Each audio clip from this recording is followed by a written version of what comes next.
MouseSports turn to ban. Team Liquid's turn to ban. MouseSports turn to ban.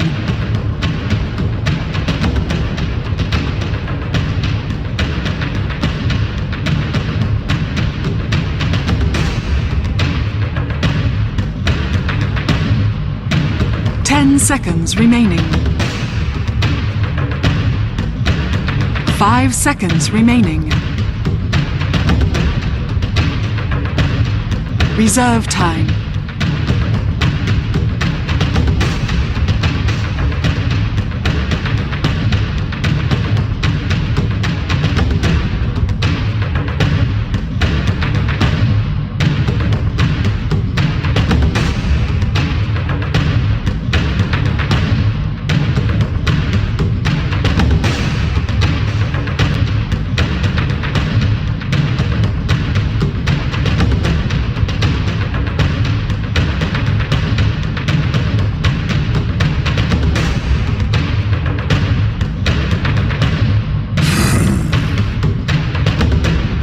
Team Liquid's turn to ban.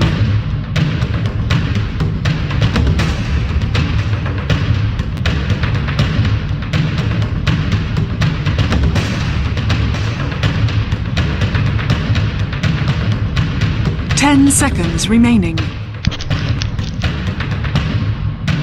5 seconds remaining. Reserve time.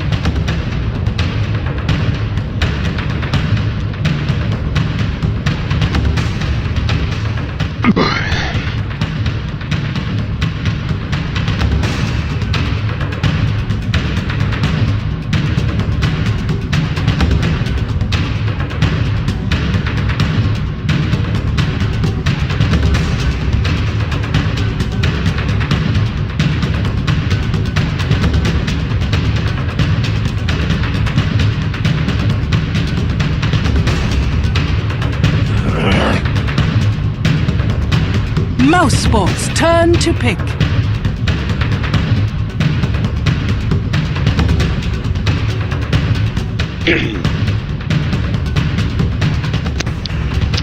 Shadow Shaman. Team Liquid's turn to pick.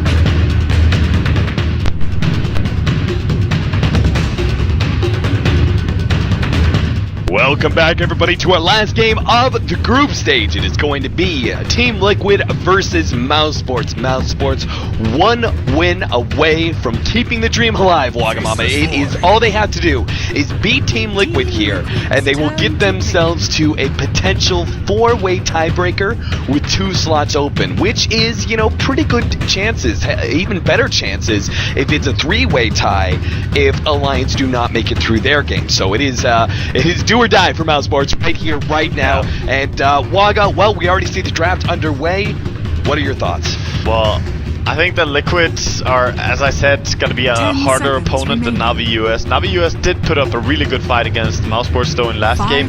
And to be honest, seeing how MouseSports struggled to finish up against Navi US there, I fear for them going into this game against Liquid, because Liquid have had much better of a run than Navi US. Hey, first game of the day, man. First game of the day. It's just a warm-up game. In fact, I was talking to Basegame downstairs, and I said it was funny because both Alliance and MouseSports got their easy game over with. And I put easy in quotes because Alliance just faced up against Navi, barely able to clinch a win against them. Very, very close there. Same goes with MouseSports up against Navi US. Now MouseSports have to face Team Liquid, while Alliance have to face up against their sisters EG. So it is a very intense last round, and honestly, what a better way to finish up the TI4 group stages. No dead rubber matches. Every single match actually still counts. Oh yeah, that's how it should be, and it feels really amazing that we have had no throwaway matches at all this TI. And yeah, the group stages have been really, really exciting compared to last year, where it was hard to get as emotionally engaged in every single match, where some of them simply did not affect the outcome at all. Especially as it was winner bracket, loser bracket distribution, and you know, the seeding was not as important. Yes. But taking a little bit closer on this game and the draft, Team Liquid Liquid, they have started out by banning Brewmaster and Lycan, going into Faceless Void and Razor, whereas Mouse, they banned out Tinker as a respect ban, and of course towards Koikwa, and then Tide also as their second ban, and then Rasta and Nature's Prophet that be the heroes. remaining. So looking to do something similar to what they did in the last game with 5 a pushing seconds type of remaining. lineup. Right, and this is something something I actually like, the Tidehunter. I think Tidehunter has been a go-to hero for both Team Liquid and Cloud9. A hero that it was like, we need this hero or else we lose sort of deal. Is that the Tidehunter? I've seen Demon on Tide. Yeah, it's true. That's true. I don't know little if less they on need that Team Liquid. right now. A little less on Team Liquid, but Tidehunter has been making a really big splash in this group stage so far. He's been a big contributor, and honestly, I think it works really well against what's popular right now. But MouseSports is certainly playing with fire, giving away the Faceless Void 10 and Razor. seconds remaining. The 1-2 punch like that to Team Liquid. Well, they 5 pick it in seconds first remaining. phase and just gonna take it straight off. This is what happens when you have heroes like Tinker that has to be respect banned against Reserve Liquid, time. and I really feel the Tinker ban is non-arguable. You cannot say that they should have banned something else there. Then only have Tidehunter as an option to ban out. So whatever you did, it might just have been, you know, Tide Razor instead. But of course, I don't have any hate towards Jimmy, by the way. It's just the way he functions, right? Yeah, Hey, he's a go big or go he's home a player. peak and valleys type of player, and sometimes you just look at him and wonder what the hell are you doing, man. But sometimes he can blow you away as well. Second set of bans coming out is the Invoker and Naga Siren, taken away by Team Liquid. So no Feta Invoker this time, bit of a respect ban there, as well as the Naga Siren that has been run quite a few times by MouseSports in the past. Meanwhile, we have the Earthshaker and Skywrath Mage banned away by MouseSports. You can tell, like Faceless Void and Razor, I think leaves you, not so much the Razor, but mainly the Faceless Void, does leave you exposed to these kind of push drafts. So Team Liquid needs some really solid supports behind these two cores, and MouseSports banned away the two of the most popular ones right now. The Earthshaker as well as the Skywrath Mage, especially Skywrath Mage with the Faceless Void is overwhelming But to force. get a good trade-off as well, though, getting the Witch Doctor, this is not a top tier or popular hero or anything, but with all the Faceless Void that we have seen, it's not a good it's not a good 10 pickup. seconds It's not a remaining. bad pickup at all. The Death Ward can do so much damage if you have the Faceless 5 Void seconds dropping down, remaining. and also this forces disables. This is the thing about Witch Doctor that I love. It forces the enemy team to target some disables onto him, giving more space to his team. Faceless Void, for example, might not be the primary target of a Hex if Witch Doctor is standing and throwing out his ulti. Right. So I like the pickup, and I also like the bans from Liquid, especially the Invoker.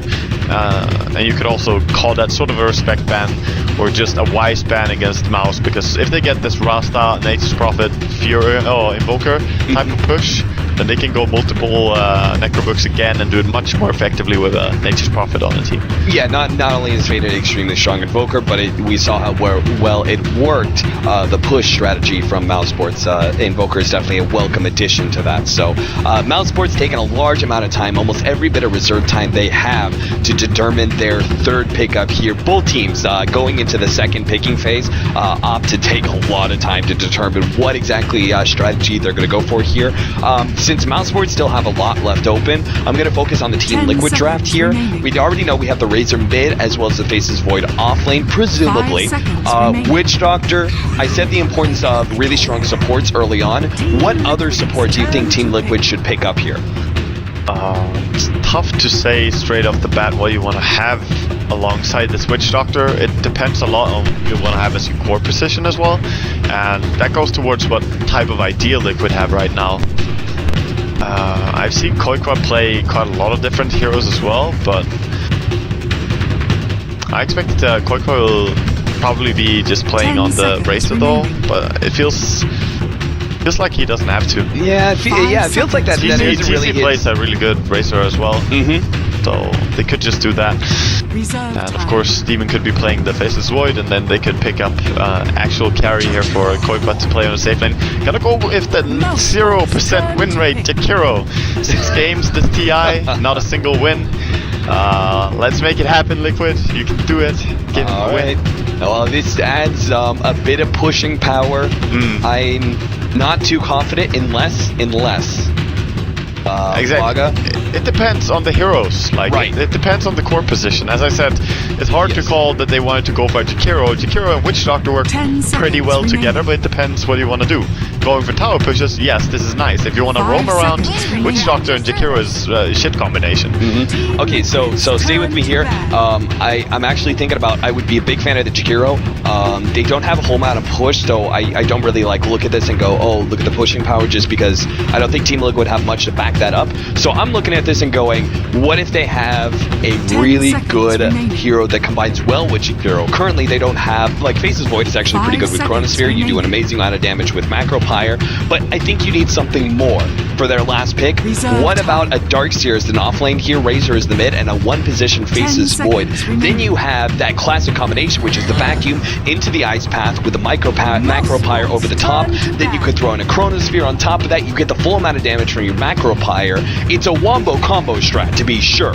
Like that is straight up pure wombo combo, and that would be a risky move to take, but it would actually make me appreciate the 10 Jakiro pick seconds more than I remaining. currently It do. would also be really strong when Mouse get to tier 3 towers, 5 and I say seconds when remaining. because the type of draft that Mouse do now, and also with the style they play in the last game, you can expect them to reach the tier 3 tower. I would say it would be really strong for them. The only downside is that you need to get on the map as well, and Faceless Void, while it's a really strong carry, just farming him up and not being the aggressor is always something I'm a little bit against, especially in the current meta. I like to be the one controlling the pace, and I think you kind of let the enemy take the action to your doorstep when you do this. But the combination is insane 10 and really seconds strong, so remaining. Mouse would have to be very careful in their approach. But we also saw how there was a really remaining. strong combination coming out in last game from Navi US, but slowly but surely Mouse Reserve managed to time. whittle away and force around it. So Queen of Pain gonna be the last hero, and this is a tempo controller type of hero. If anyone says just tempo controller in Dota, it can be hard sometimes to understand what you mean. You mean Queen of Pain, you mean Puck, you mean these type of heroes that set the pace of the game, that completely dictate what goes on. Right, they're heroes that bully around the enemy team. At the same time, that is also their distinct weakness, is if they actually fall behind. If the first couple of rotations go poorly, then they actually drop out of the game almost entirely. And Puck still has some disables. Queen of Pain, however, you're just relying on pretty much raw nuking damage for the first 25 to 35 minutes until you pick up an Orchid, which is a nice little silence disabled, but it still doesn't do much against BKBs. Then you get the Scythe of Ice. Only at that point do you really have a good amount of disables to contribute to the late game. Viper is now going to be the last pick of MouseSports, and I can't say I'm too surprised just because they have already picked themselves up such an aggressive mid-game lineup that Viper just gives them that extra bit of, hey, we make sure we win our lanes, we push with a mech, we force down towers at 15 minutes, we force down tier 2s at 25 minutes, and we go uphill by 30. Yeah, that's pretty much the goal, and of course if it goes better you can 10 improve seconds even on remaining. that, and it's a nice, it's a nice thing 5 because they were seconds already remaining. ready to pick the Viper. Looking at their draft, it's very, very, very good to get Viper into this, and then when the enemy picks Queen of Pain, you're just straight up like, yep, okay, that works. You cannot, of course, Shadow Strike on Viper, because then you put yourself in a world of pain, Prepare which I for guess battle. Pop might like, but the one playing her will probably be pissed because all your HP is gone. Some audio issues, but we have a little bit of a pause. So, talking about the MouseSports lineup real quick, it is not a surprise. ICAT pretty much always plays the Furion, so they're going to be making that swap over. Once again, MSS is transferring from the 3 position to the 1. MouseSports have a lot of versatility with their 3 different cores in that regard. So, Fade is still going to be playing the mid. He's going to be on the Viper. PyCat is running the off-lane Furion, and that leaves us with a defensive tri-lane. Shadow Shaman, Tree Protector, as well as the Wind Ranger as a defensive try, while Team Liquid, they looking to still be running the off-lane Faceless Void. Demon's going to be playing that one. They're going to have a 1-position Queen of Pain here, while sure enough, as you said earlier, TC plays a damn good Razor, and he will be actually on that hero. So that makes a lot of sense to me. I mean, even going back in the day on previous versions of Liquid, TC was still actually playing Razor. Like, Razor was really not a very popular hero, so it's very, very few players you could say, oh yeah, he's a good Razor, because Razor was never picked up. That's really left to Super and TC. I think are the only two players I can actually think of and going, they were good Razor players before this group stage. Yeah, RTZ has obviously demonstrated huge success, but before this group stage, he really wasn't known as being a Razor pick. I think, RTZ just played it tons right here before TI and decided to get good with it and adapt, but of course not known for it previously. And Queen of Pain safe lane as a farming position, I really like this. Queen of Pain is a hero that has been popular for a long time. She faded out for quite some time as well, and then she's slowly but surely starting to come back as she's getting these small buffs to her. And just one position Queen, you can finish up whatever first item you want to get, Orchid, or if you want to rush Axe. I don't think that's good on core position though, or on one position. But just going into the Orchid, which is the most popular item, or even a rush to BKB, is so strong. She might be going down mid instead, it seems. Yeah, Razor is actually probably gonna be the one top. Okay, that makes a lot more sense. It was just the initial jump, and in fact, we could even tell from the item choices, Koifa going for the early null talisman. This is the more natural situation for the lanes to be at. Yeah. And reading who they're going to be up against mid, the Viper, do you actually like that switch up? Who do you think would fare better in this 1v1 matchup? Well, I think that between the Viper and Queen? The Viper and Queen and the 30 Viper and seconds Razor. to battle. Oh, I which see. one is the better 1v1? Oh, I think the Razor might be a little bit stronger, but you also want to have the right players on their positions. And Queen is not super bad against Viper, it's just that you can't use your Shadow Strike. Maxing Scream is not a bad build either though, so I mean, skipping Shadow Strike a little bit in laning phase, you can just focus on farming with your Scream of Pain. Probably Razor is a little bit better, but begins. not by a huge margin. Right, Razor being the stronger laner up against Viper has a better shot of winning that 1v1 or at least coming out in a tie. However, Queen Queen needs of the Pain runes. definitely the better rotating hero. Yeah, she needs the runes a lot more as well than Razor does. So, and she has a bigger shot at controlling them. First rune is going to be Illusion on bottom. Pass is going to be the one to grab that one, or maybe leave it for Misery. We will see. So another thing I want to talk about, the potential for Mouse. They have really strong solos in every single one of their lanes. They could actually win their lanes without the help of supports. That's how strong they have it. Viper in the mid lane, Wind Ranger is the solo safe lane. How much roaming do you think this duo is going to be doing, and how effective do you think it is? Quite a lot, I Protector and think. Shadow Shaman. Quite a lot, I think. I don't know how effective it is, but last game we saw them do early gank. And look at the position of Way2. This is a small detail that we may miss, but Way2 was just camping around mid. They obviously checked the replay and what went down in last game and saw the first spuds, the rotation between Mouse and Navi US, where of course we saw Fada get a nice start on his Evoker and just snowballing so much. So just having Jakiro there and ready, this is a small detail for sure when you look at it, but it makes a huge difference in a game like this. Well, in the beginning, it looks like MouseSports are going to be spending a bit more time, and probably because of the reveal of their early aggression last game, they're spending more time going for pulling. They don't actually have an early smoke, so that kind of gives you a hint into they're just going to focus on shutting down the Face's Void and not giving him any levels, completely shut him out of lane, and that is pretty important. I mean, Face's Void is one of those heroes that's probably easily bullied out of the lane, and is actually makes a big impact the moment he picks up level 6. The longer you can delay that, the better. Yeah, that's really true. So Faceless Void trying to get all he can here. Some classic Jimmy movements. I'm looking more at mid lane right now, and Koikwa doing a really good job against this Viper, leading CS quite heavily on 10-4 against 6-1, and even harassing the Viper quite a lot before Viper gets higher level. Yeah, Fade has already actually had to consume one of his early health potions, and he seems to be faltering in CS even when he has free farm. Pegasus is going to be found in his nice little hiding hole here, and will be forced to jump away. Haste Rune being grabbed by Pos, but unfortunately they couldn't grab Demon in time. And they saw the haste as well, so now Koikwa knows that there might be rotation towards him, but it shouldn't be a problem for a Queen of Pain. You can always blink away. This early null talisman, and it's the early damage of the Queen of Pain that is really putting a hurting on Feta, despite the fact he's She hits a lot harder. Yes. Nether Toxin and Poison Attack being two augmenting abilities for your Viper's right click, and yet Koipa is still doing more harassment back, so I'm a bit surprised. Even Corrosive Radiant's Skin, top I tower forget about is that. under And when you're attack. talking about auto attack battles back and forth, there's another ability that actually hurts Koipa a bit. Yeah, that's really true. But Koipa is just spamming here and just farming, like spamming his harass onto Viper, being very aggressive. Even Viper getting the treant armor now. But Koipa showing what a strong laner he really is. And look at Wave 2. Might go behind here. I don't think you want to dive Viper. Very, very scary.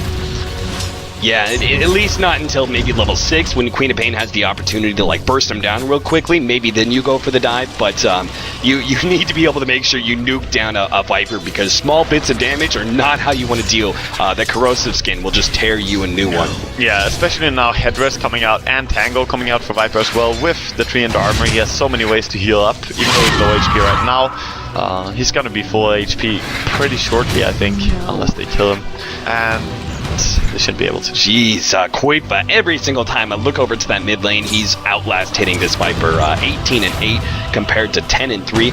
Meanwhile, we take a look at the safe lane solos. We have currently TC sitting at 20 and 9, while the safe lane Wind Ranger MSS topping out the board at 24 and 10. So he's winning on the carry side. Pycat, meanwhile, is doing much better as the off-lane hero compared to the Faceless Void, but that is not a big surprise whatsoever, right? And Nature Prophet doesn't have as large of an impact once he hits level 6, and he has much more ways to be able to actually ensure experience for himself. Yeah, just the treants and the way you can pull creeps. You can see them right now, even as he found that regeneration, summoning new treants. You can just manipulate the lane so much, as opposed to a Void, who has no mechanics for this. He can just sort of survive if the enemy goes on him, but he has no real impact on the lane. He can't control what's going on.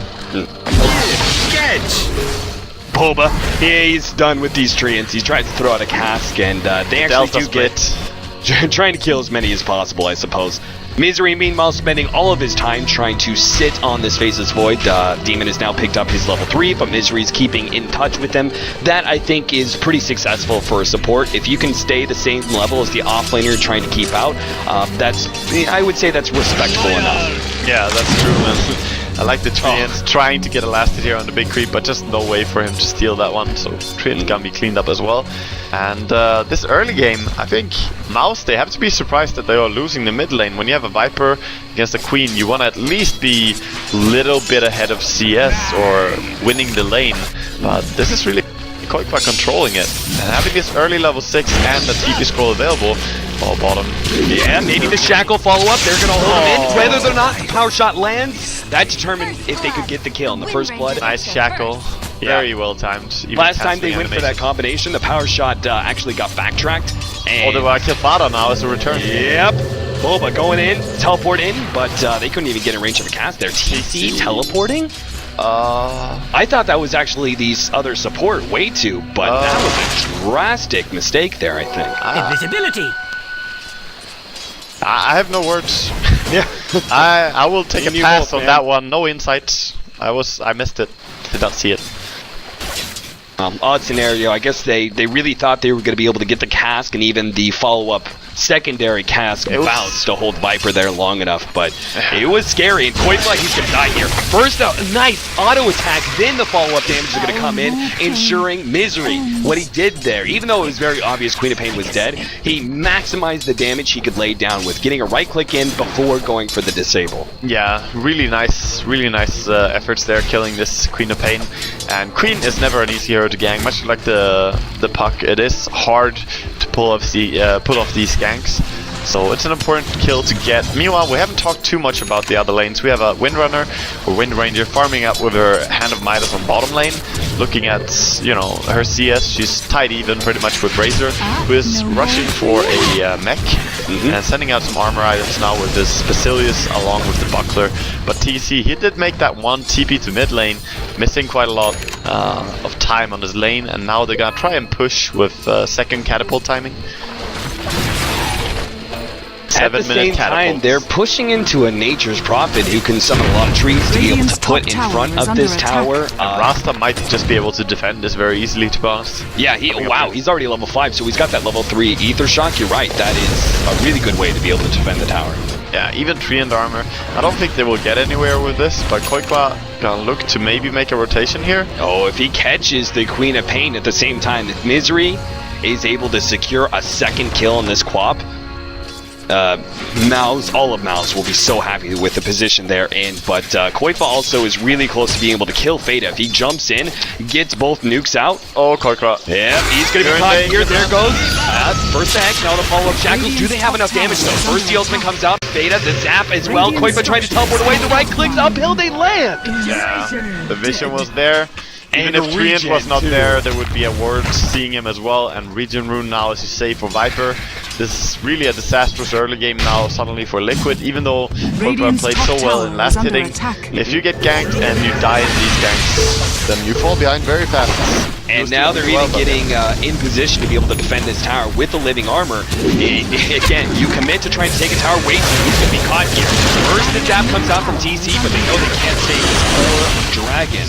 And MouseSports may even try for a push of their own here at the top lane while Pos gets some free farm. I think they might as well. They have the Rasta here with almost level 6 or Shadow Shaman. For those of you who are not Dota 1 nerds. And he's gonna get solo experience from the next creep wave here, most likely MSS.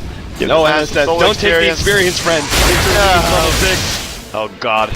Well, they would need these wards if they want to push here, so I don't think they can do anything now.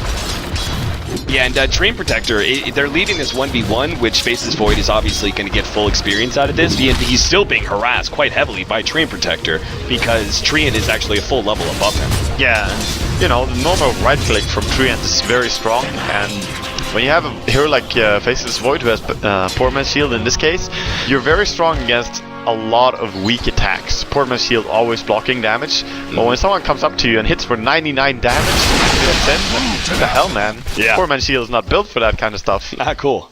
Not cool.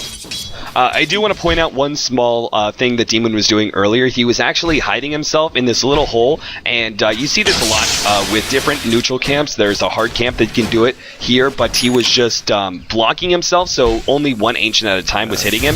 He was trying to farm it up. It's a really slow way to do Choke point it. jungling. But yeah, choke point jungling, that is exactly what it's called. Yeah, oh, big dive actually on the mid lane, but yeah, nice thing to do. Viper trying to stone out the enemy as Rasta wards are bringing down this tower pretty fast. Yep, that tier 1 tower. Not only do they save their tier 1 top, in fact you could see it's been regenning up quite heavily from the living armor, but they also claim the first middle tier 1 tower. So because MouseSports doing well in their first couple of rotations in the laning phase, they are getting an early advantage in towers, and that is not going to be slowing down anytime soon if the game continues on its course. Yeah, exactly. That's assuming everything goes just the way it is right now. And I must say, Mouse, they suddenly just made the switch, you know. The rotation from the supports have been really good. Misery has done a lot with his Shadow Shaman already. Brought down the mid tower, ganked the Queen so much. And that's what we talked about. We talked about it in laning, in the drafting phase as well. Queen, if she gets shut down, she cannot control the pace of the game as well. MouseSports have done this before. Look at what they're doing. Instead of going for a trade, the best way to deal with these early pushing lineups is to try and split push, but MouseSports will always fight you in these scenarios. MSS is going to be caught, but he already got off the win one, and that is big. It's going to be able to help out now. The overgrowth over top. MSS is losing all of his damage, but at the same time, he's still going to be able to get out. TC caught out underneath the tower, and the slopes will be enough to finish him off. Nicely done as MouseSports quickly respond. Demon is now going to go down as well. I thought he might have been able to teleport out, but sure enough, MSS killing spree already 11.5 minutes in. Yeah, and that was a deep dive. They don't have the levels to do these dives. They have level 4 on their Witch Doctor, level 5 on their Jakiro, and a Void doesn't really do any damage early on either.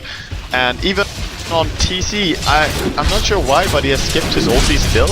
I think Eye of the Storm is very worth getting pretty early on, to be honest. Just one point in that ulti gives so much to you. You can walk in and deal a lot more. At least it has to be better than the second point in the Unstable Current. but they just lackluster damage. Queen of Pain is the only one who has any damage right now on Liquid. And remember last time that we watched Mouse going up against Navi US is a very similar position that they're in. They're going with the same style of push strat, and their one position, this time it's MSS rather than Fada. He is taking a very early net worth lead, almost a 7,000 gold lead already, 12.5 minutes in. There it is, 7k net worth. That's over 2,500 above the Razor right now. Yeah, and that's sitting at the same CS, but we're looking at the map and saying, okay, you're 4 towers ahead. 4 towers, and it's 6-0, infinitely ahead in kills. You know, this game is not going good for Liquid. It really isn't. And a lot of it has to be to this. I'm not sure about what Liquid have been doing. They need more levels on Boba, TC TPing in and kind of spoiling one of the ganks there. The play from Liquid is looking a little bit shaky. It really is, and maybe it's just because they don't feel there's as much on the line for them as there has been in the past, but whatever it is, Team Liquid are not responding well to the MouseSports aggression and being countered every step of the way. We now have a point booster as well as a mech up on the Viper. Pycat seems to be going for a little bit later Hand of Midas, but when you're so far ahead, it makes sense. It ensures they do have some late game when you have a Furion grab a Midas like this. I think the Hand of Midas is still okay. Does he actually have it on the Curry? Does not yet. So he's waiting a little bit to see, but they're finally grabbing it. But Hand of Midas, and then probably just gonna be a Necrobook as he already has the Belts of Giant Strength as well to reveal that. Push again coming down on bottom lane by Liquid. This time, gonna have to try and bring this tower down. Remember, just harassing a tower is never enough against Treant. Yeah, Treant Protector, if you don't finish it off, he will pull it up entirely. Now, MouseSports may actually let Liquid have a tower. Doesn't look like it. Well, yeah, Fada's already made the rotation in. I was going to say they could make a favorable trade. They didn't want to trade a tier 1 for a tier 1 last time, but I said I was going to say they could trade a tier 2 for a tier 1, and that would be favorable. But MouseSports are not giving that opening. In fact, they're going to go for Pegasus here, trying to slow him down, gets off the lasso, and now Void will fall as MSS lands a nice little power shot over the top. Yeah, you would have to backtrack quite a lot to get rid of that damage. He actually, I don't think he backtracked anything, and he has 3 points into it. If he did, it must have been some minor damage. But, yeah, maybe he dodged the shackle damage, the 40 damage tick or something. Maybe auto attack as well. Yeah, I was confused first, but they have both the Rasta and the Wind Ranger. I was like, what? Damage? Yeah. 2 shackles. So tier 2 tower gonna fall. MSS gets last in on that one. Jesus, he is getting so much gold. Necronomicon early for him. He went for the early utility of a Force Staff, and it works really well with a Wind Ranger because you actually do get some damage out of that. And utility is always welcome in these sort of scenarios, but yeah, just adding up the Necrobook afterwards allows for a little bit safer push, not having to commit so much when you want to go. And yeah, they brought down the tier 2 tower mid without even having Viper there. So really nice job by Mouse. Liquid still struggling to find even an opening in this game. Yeah, Pycat's going to be able to, he's halfway to his Necronomicon as well, and even though he just picked up a Hand of Midas. So it goes to show how this gold lead is rapidly snowballing for Mouse, as even a poor little support gets a point booster. Misery grabbing that one at 15.5 minutes in. That just means that even Shadow Shaman is not a guaranteed kill for the Faces Boy when he jumps in and Chronosphere. Yeah, exactly, that's true. Bottom lane, Fada just rushing up and throwing out his ult a little bit, being aggressive, and Demon actually gonna catch Fada here. He's gonna turn around. Fada actually gets off one attack that's gonna slow down Pegasus quite a bit. Fada's taking a huge amount of damage, but it's still not enough as the mech goes down. Now beautiful Shackle holds in too. Koipa's gonna be next up as the Focus Fire taking him down. Pycat, not quite enough. He's gonna try and get the support next. TC being kited around rather heavily. Misery gets away with a blink that he just picked up. TC falls, and even Bulba being pursued out by Pycat. Quick buyback there from Demon. Yeah, trying to run but being chased by his face boots from Furion is too fast, and we see Demon complaining in all chat a little bit. The Misery TP'd to mid lane with his Blink Dagger, trying to catch out Bulba. Desperation Smoke and Jesus. 10-0, 16.5 minutes in, and official GG comes out from Liquid. Just like that, MouseSports have gotten themselves. They got the 2 wins, man. It was a long shot, but today they had to win 2 games just to make it into the tiebreaker, and they've done it. There is a potential 4-way, at least a 3-way tie for 2 different slots with Newbie as well as LGD. That is who MouseSports are currently tied up. They could be tied up with Alliance as well, depending on how well Alliance do up against EG. But MouseSports breathing a heavy sigh of relief. The dream is kept alive. Yeah, as we said, there was 3 phases of this.